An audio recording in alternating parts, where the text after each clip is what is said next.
네, 안녕하십니까. 강원대 약학대학의 김대희입니다. 지난 1, 2부에 이어서 3부에서 계속해서 바이오 의약품에 대한 소개 시간을 갖도록 하겠습니다. 오늘은 앞서서 봐왔던 그러한 바이오 의약품 중에서도 가장 첨단을 달리고 있다라고 말씀드릴 수 있는 그런 항체 의약품에 대한 소개하는 시간을 갖도록 하겠습니다. 항체 의약품으로 많이 사용되어지는 그런 단백질이 이러한 형태로 약간 어떻게 보면 Y 모양에 해당하는 형태를 가지고 있습니다. 체내에서 실제적으로 어떤 외부의 물질들, 이물질들, 외부에서 침범하는 그런 병원군 물질들과 에 대한 방어에 있어서 굉장히 중요한 역할을 담당하는 단백질이라고 말씀을 드릴 수가 있는데요. 이 단백질 자체를 치료제로 활용하는 것이 바로 항체 의약품이다라고 말씀드릴 수가 있겠고요. 이 항체 의약품이 통상의 크기는 약 한 14만에서 15만 정도 되는 그런 분자량을 갖는 데 반해서 우리가 많이 쓰는 아스피린은 분자량이 180 정도 되고요. 인슐린 같은 경우에 있어서 중요한 그러한 바이오 의약품 중에 하나입니다만 당뇨병 치료제로 쓰고 있지만 사이즈가 6천 정도 되는 것이죠. 그에 반해서 항체 의약품은 굉장히 거대한 크기를 갖는 그런 복잡한 구조의 단백질 의약품이다라고 말씀드릴 수가 있는데요. 항체 의약품이 가지고 있는 그러한 특징적인 여러 가지 요소가 있지만 가장 큰 특징 세 가지를 고르면 첫 번째는 기존의 어떤 그러한 생명 현상에서 중요한 단백질에 문제가 생겼을 때 그 문제가 되는 단백질에 결합해서 어떤 치료 효과를 나타내는 종래의 그런 일반적인 의약품과 마찬가지로 질병의 원인이 되는 그런 항원 단백질에 굉장히 선택적으로 강력하게 결합하는 그런 특성을 가지고 있어서 그 질병 항원 단백질의 기능을 우리가 변화시킬 수 있다라고 하는 것이 항체 의약품이 갖는 특성 중에 가장 큰 특징이라고 말씀드릴 수가 있겠고요. 그다음 항체 치료제는 이 혈액 내에서 굉장히 오랫동안 유지가 됩니다. 그래서 한번 투여를 했을 경우에 통상 2주에서 3주가량 체내에서 머무는 그런 굉장히 오랜 동안의 반감기를 가지고 있기 때문에 그 오랜 기간 동안에 해당하는 효과를 치료제로서의 효과를 지속적으로 나타낼 수 있다라고 하는 부분에서 치료제로서 굉장히 좋은 특성을 가지고 있다고 말씀드릴 수가 있겠고요. 그 외에도 항체 치료제는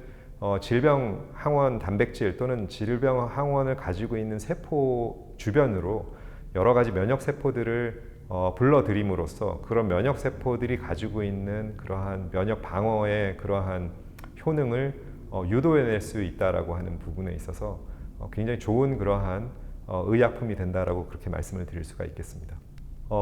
다음 슬라이드에서 항체 치료제의 작동 원리에 대해서 간략하게 설명을 하고 있는데요. 근본적으로 항체 치료제가 하는 역할은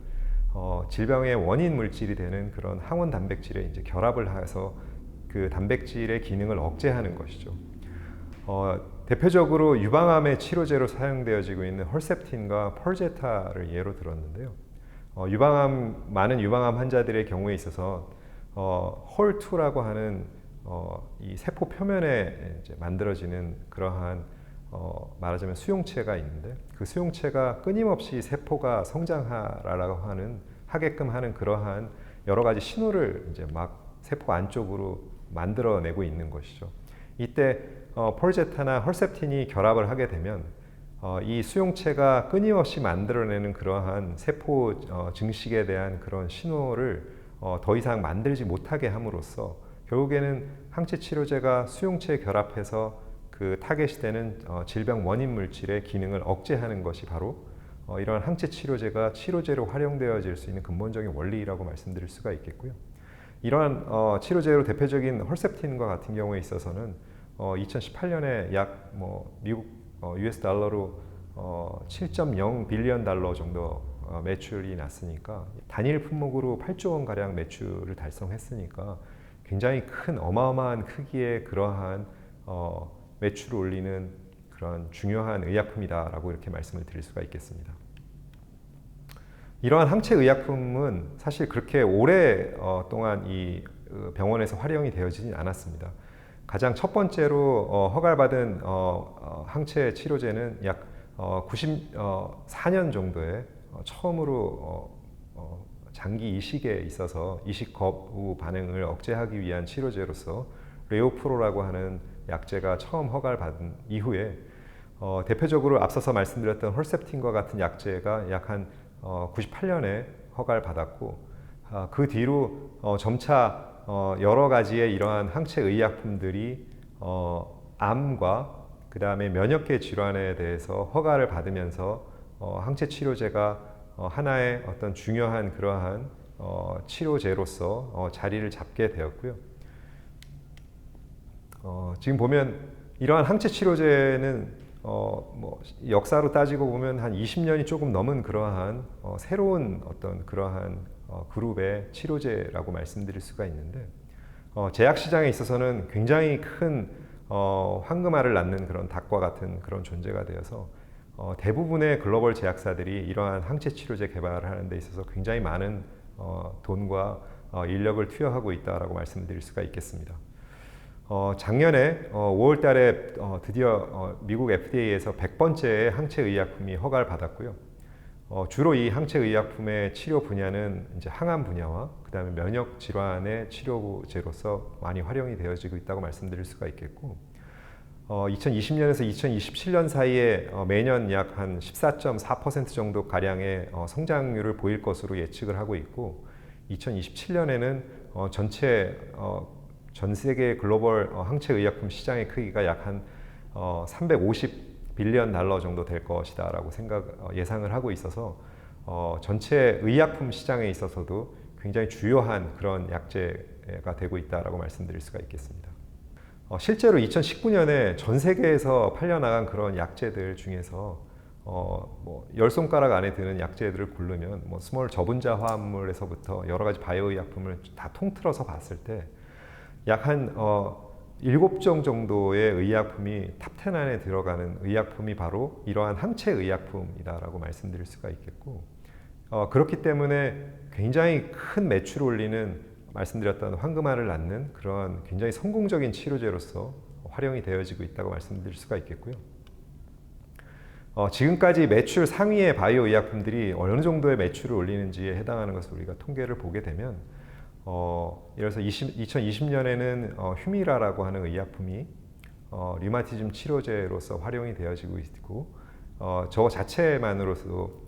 20 빌리언 US 달러 정도 매출을 올리고 있으니까 굉장히 큰 그러한 매출 올리는 치료제다라고 말씀드릴 수가 있겠고 탑 11 안에 드는 그런 대부분의 약제가 다 4 빌리언 달러 이상의 그런 매출을 올리고 있기 때문에 소위 말하는 우리가 블록버스터 의약품 1조 원 이상의 매출을 올리면 블록버스터다라고 우리가 이야기를 하는데 멀티플 블록버스터에 해당하는 그런 약제들이 전부 되고 있다라고 그렇게 말씀드릴 수가 있겠고요. 해당하는 치료제 적응 분야로는 보면 많은 경우에 있어서 암 치료제와 앞서서 말씀드렸던 것처럼 여러 가지 염증 질환, 관절염 치료제 등의 어떤 그러한 면역 질환의 치료제로서 활용이 되어지고 있다라고 말씀드릴 수가 있겠습니다. 이렇게 항체 의약품이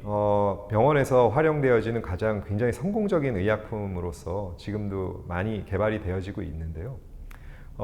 최근 들어서 어떤 암 치료에 있어서 굉장히 각광을 받고 있는 그런 분야 중에 하나의 치료제가 바로 면역항암 치료제, 면역항암 의약품이다라고 말씀드릴 수가 있는데 또한 항체 의약품이 그 주종을 이루는 의약품이기 때문에 면역항암 의약품에 대한 부분을 좀 더 설명을 드리도록 하겠습니다.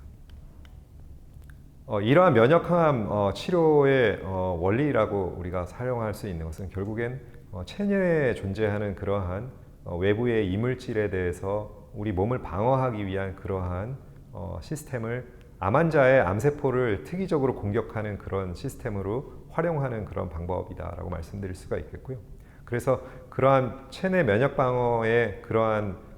효능을 강화시켜서 암 치료를 하는 것을 면역항암 치료의 목적으로 하고 있고요. 그렇기 때문에 면역세포들이 암세포를 보다 더 효과적으로 제거할 수 있도록 뭔가 도움을 주는 그러한 여러 가지 요법들이라든지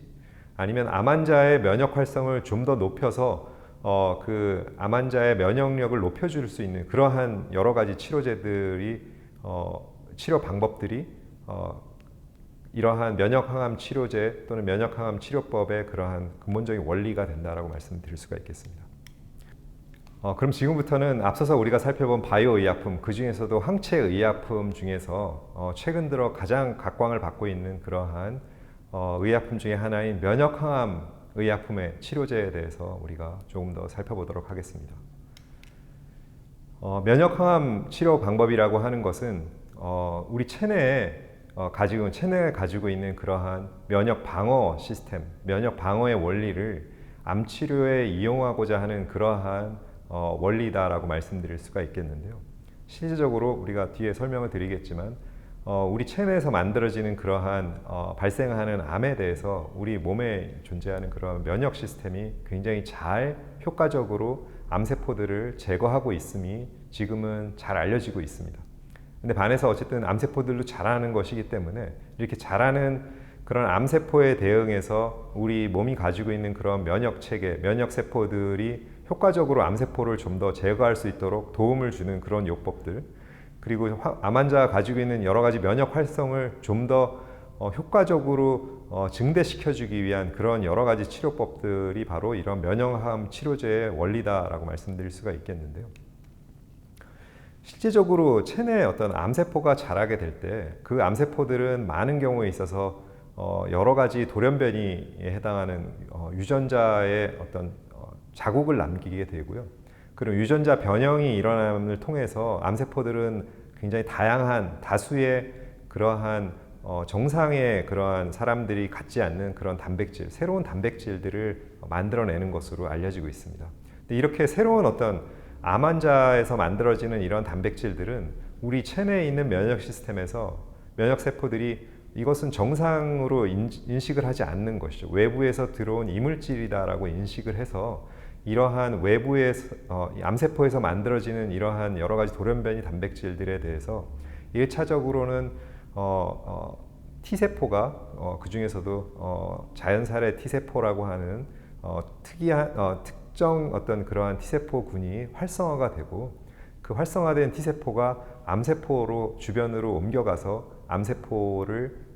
효과적으로 이제 킬링하는, 죽이는 것으로 그렇게 우리 체내 면역 시스템이 암세포들을 효과적으로 이제 제거한다라고 하는 것이 이제 잘 알려지고 있는 것이죠. 암이 자란다라고 하는 것은 결국엔 이러한 면역 세포들의 암세포를 죽이는 이러한 활성을 억제하는 그러한 또 하나의 그런 기전을 암세포가 가지고 있다를 의미하는 것인데, 그 대표적인 예가 이제 보여지는 것처럼 활성화된 T세포가 암세포를 이제 죽이기 위해서 암세포 주변으로 이렇게 위치를 하게 옮겨가게 됐을 때 암세포 표면에 존재하는 그런 특정한 리간드 단백질이 있는데요. 이런 리간드 단백질, 예로 든 것인 PDL1이라고 하는 그런 단백질인데, 이런 PDL1이라는 단백질이 T세포 표면에 만들어져 있는 그러한 면역 관문 수용체라고 하는 특정의 PD1이라는 단백질에 결합을 하게 되는 경우에는 T세포가 원래 본연에 가지고 있던 활성을 잃어버리고 불활성화하는 것으로서, 활성이 억제되는 것으로서 이렇게 잘 알려지고 있습니다. 근데 이때 우리가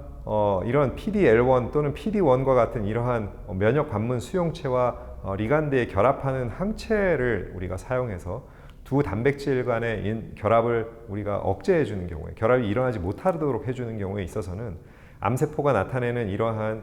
면역세포를 불활성화하는 그러한 메커니즘이 작동을 하지 않는 것이고요. 작동하지 않기 때문에 T세포가 가지고 있는 본연의 암세포를 죽일 수 있는 그러한 활성이 다시 재활성화되면서 결국에는 암세포를 효과적으로 죽일 수 있다라고 하는 그런 것이 잘 알려지고 있고, 이것이 2010년대 중반 이후에 임상 결과로서 증명이 됨에 따라서 현재 최근 들어서 암 치료에 해당하는 그런 근본적인 패러다임이, 예전에는 암 치료의 근본적인 것이 절제, 암세포의 절제와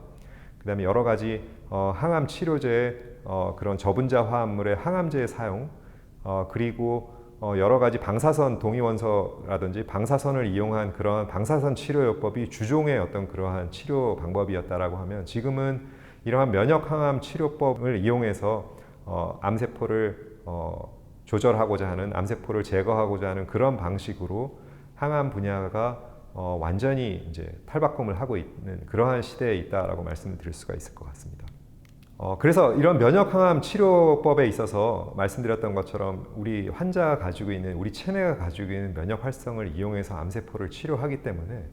통상의 많은 경우에 있어서 사용되어지는 가장 앞선 그런 항암제가 2세대 표적 항암제들인데요. 2세대 표적 항암제들 같은 경우에 있어서는 암 치료제에 대한 반응성은 굉장히 뛰어나지만 대부분 경우에 있어서 재발이 나타나고요. 재발이 나타나게 되는 경우에 결국엔 암 환자의 5년간 생존율이 그렇게 크게 개선되지 못했던 데 반해서 면역항암 치료요법을 사용하게 되는 경우에 있어서는 일부 환자들의 굉장히 뛰어난 효능이 나타나고 일부의 환자들에 있어서는 그러한 면역 활성 자체가 메모리로 남아서 장기적으로 유지가 되기 때문에 그 환자들은 그야말로 완치에 해당하는 그런 결과를 나타내는 경우도 있어서 이러한 기존의 그러한 암치료 효과와 다른 차별화된 그런 효과를 나타내는 이런 면역항암 치료법의 성능을 높이기 위한 굉장히 많은 연구 개발이 이루어지고 있다라고 말씀드릴 수가 있겠습니다. 그래서 현재까지 이러한 미국 FDA와 유럽의 이러한 식약처에서 허가를 받은 이런 면역항암 치료요법에 대한 것들을 우리가 살펴보면 많은 경우에 있어서 말씀서 제가 예로 드렸던 그런 면역 관문 수용체인 PD-1과 그의 리간드인 PD-L1의 결합을 하는 그래서 그 관문 수용체와 리간드의 결합함으로써 그 두 단백질들 간의 결합을 억제하고 그래서 T세포가 인액티베이션 되는 것을 막아주는 그러한 원리에 의해서 면역항암 치료요법으로 사용되어지는 그런 치료제들이 대부분 지금 허가를 받았다라고 말씀드릴 수가 있겠고요.